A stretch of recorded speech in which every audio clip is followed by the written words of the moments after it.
I think for care leavers, there's a lot of barriers in accessing opportunities when there's a lot of disruption going on elsewhere. So, like, if you're not in secure housing, if your health isn't that great, your mental health isn't that great, it's not gonna Even down help. to opportunities given to you, like your parents might have paid for your driving lessons and now you're driving, but a care leaver, we have to pay for rent and stuff. So I can't afford to drive. Would you like to?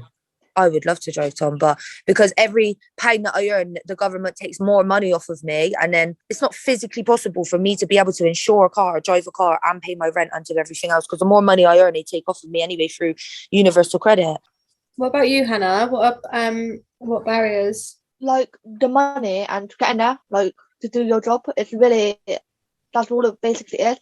Because my partner and me, we pay for rent here. We pay for like all the food. We pay his dad £150. And we just haven't got enough money to do anything at the moment. Do you work at the moment, Hannah?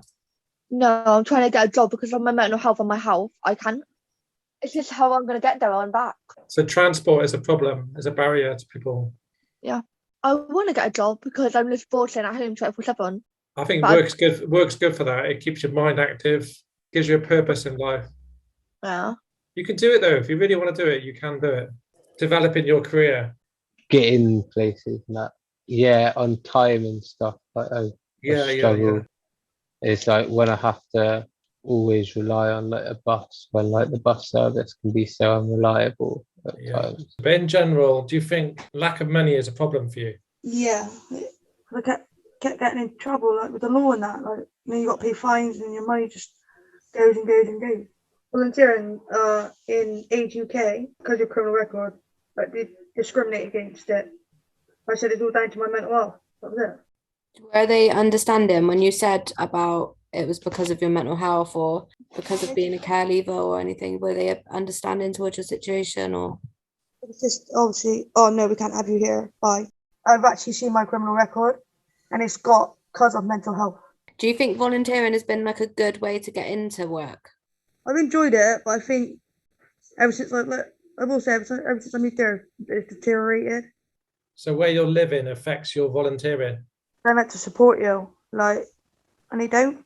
When you were younger, did you have people around you that inspired you? I'm happy to sort of disclose that like I wasn't necessarily I was like less sort of alone a lot. So like I kind of ended up teaching myself quite a lot from like films and from TV. Like I was already felt held back by quite a lot in school because I could read English like quite well, but it's just spelling. I have like a big problem. So with like dyslexia.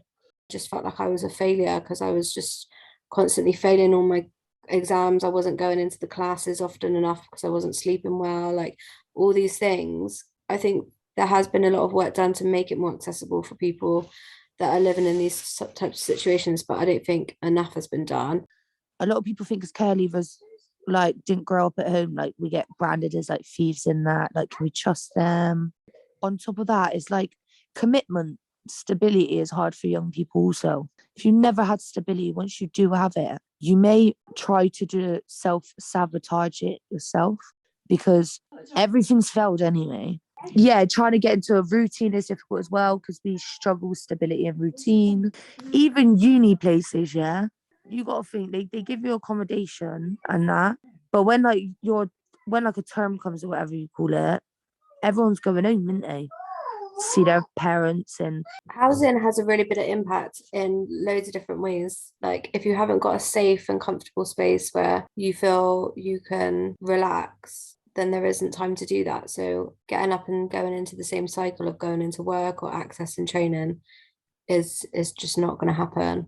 Also around how much housing costs when you're a care leaver and you leave care and you move into like supported accommodation, the rent costs are so high that actually it's quite scary to come off of benefits. There's a real fear around having that safety net of like being on housing benefit, being on job seekers, well now it's all universal credit, but having those benefits taken away or it just being such a confusing system, it can really just put people off.